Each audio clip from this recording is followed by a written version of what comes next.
Hello my fellow geeks, I'm Mark, and today on Elite Geek I'm going to show you how and why and when I use this 3-in-1 PTFE lubricant. A whole bunch of people will probably just say, you don't need that, and you know what, you don't need it. I mean, it's not required, but I do think it helps. Some of the arguments have been, or one of the arguments I keep hearing is if it was needed, then it would have come with it. Like, well, no, these printers, they make them so cheap. There are lots of upgrades that we do to them that they didn't for one reason or another. And I think they don't include this or talk about anything like this is just because it would be a total pain for them. What would they do? Like include it? Or if they had to recommend one brand or another? Now, if they made it and sold it themselves, I'm sure they would recommend it. So Mark from the future jumping back, because one thing I thought of I forgot to mention was that the closest equivalent I can think of to this is Rain-X for your car windshield, which some people actually use on this. I've not used that. I don't know, maybe it would work. I don't know what's in that.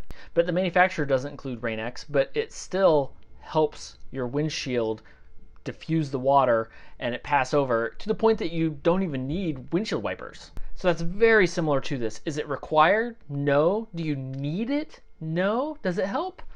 I mean, yeah, I think so. So there you go.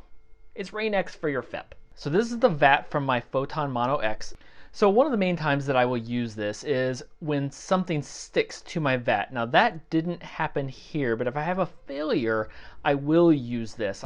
I'll also use it anytime that I am replacing the resin, switching to a different kind, or if I just need to really take it out and clean it for any reason at all. Really any excuse I have that I clean my vat, I use this.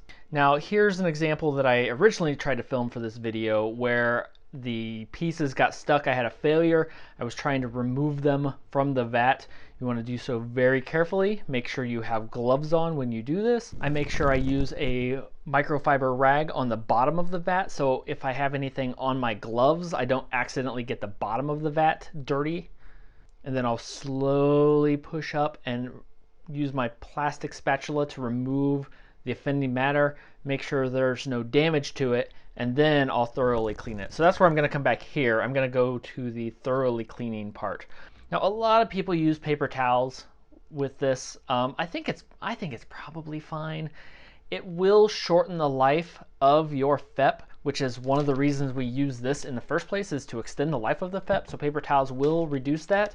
People say to use microfiber cloths, but all of my microfiber cloths are fabric, and then I would have to wash them or throw them away. So what I started using is this.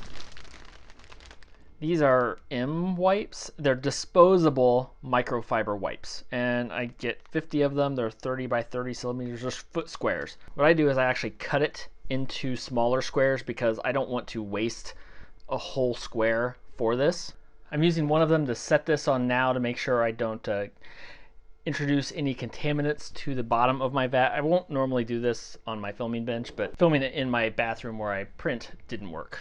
So I make sure I wear nitrile gloves when I'm doing this. You could see I was using rubber gloves in the other video.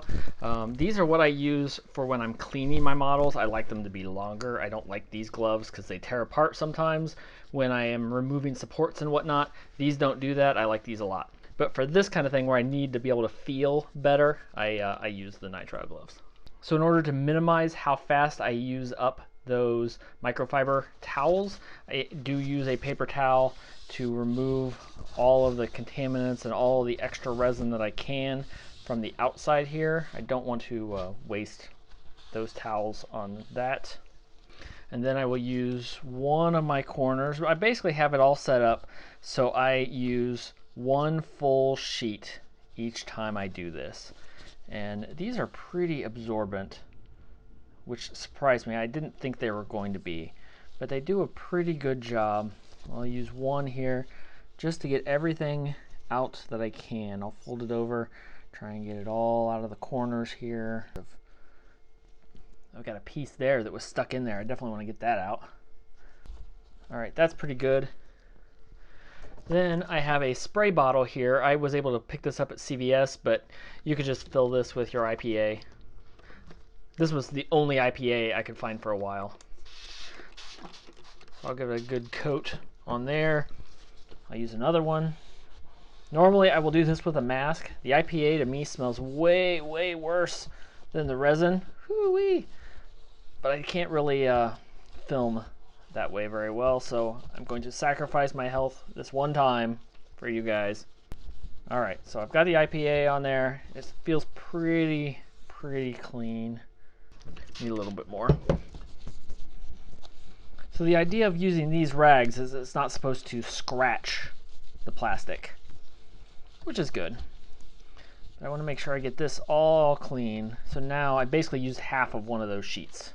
So I've been using this FEP for about a month and a half now, and there is starting to be some wear, and I print a lot. And maybe you can see there are some marks on there, but it's not bad. It's still okay. It's a little bit cloudy, but I'm going to keep printing on it as long as I can, at least until my new FEPs come that I'm going to be doing some experiments with, but that's the story for another day.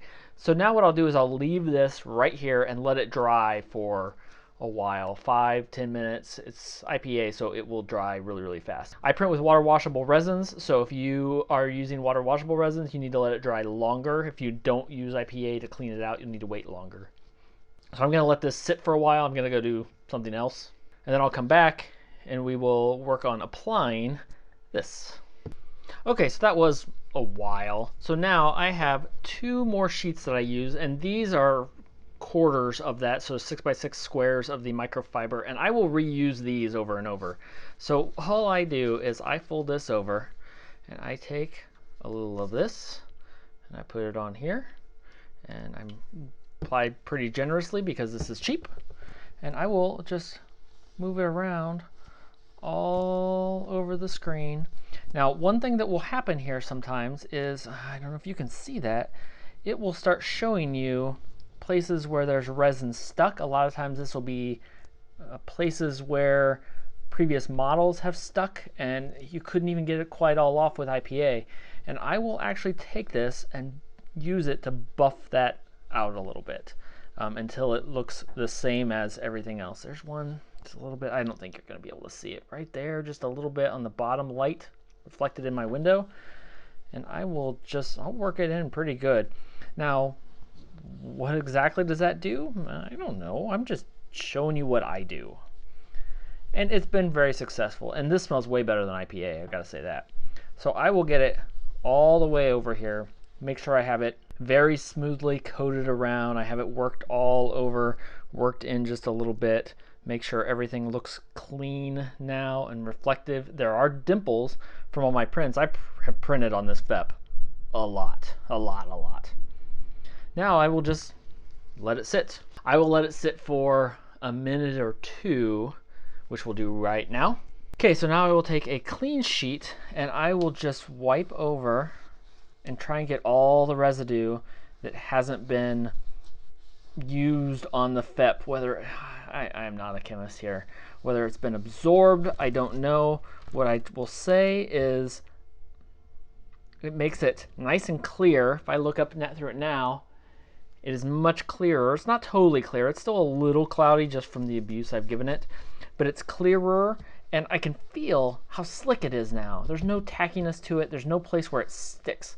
And what will happen is my next few prints, at least, I barely hear them. Like, they come off the FEP very easily. So that's another case where I will use this. If I'm going to do a difficult print, I will go ahead and use this just to help it not stick to the FEP. I'm going to do some further testing with it. I have a couple things in mind that I'm going to try, but for now I just wanted to show you how I installed it. Now, if you made it this far, you may remember the last time I used this or showed this at all, I announced that I was doing a giveaway, and I gave away 2 bottles. And I'm going to go ahead and announce now that the winners of those were Brian Charrier, I think, and Jonathan Miller. So I'm going to email them and contact them so I can send over a couple of bottles. I still have a few more bottles left, so even after I take out those 2, I have more to give away because I will never use more than 2 bottles of this in my entire life. So I'm going to do another giveaway and give away another bottle. There will be a link for that down below if you're interested and you just want a bottle, because I'm not going to need this many. But if you found this useful, leave a like and a comment down below. Let me know how you feel about 3-in-1 PTFE lubricant and whether you think it's worth using or not. If you found it very useful, there's a link down there to buy me a coffee, something new I'm trying, just to be able to afford to buy and give away all this stuff. And until next time, remember, if you're going to be a geek, be an elite geek. I made it through that without making one lube joke. I am so proud of myself.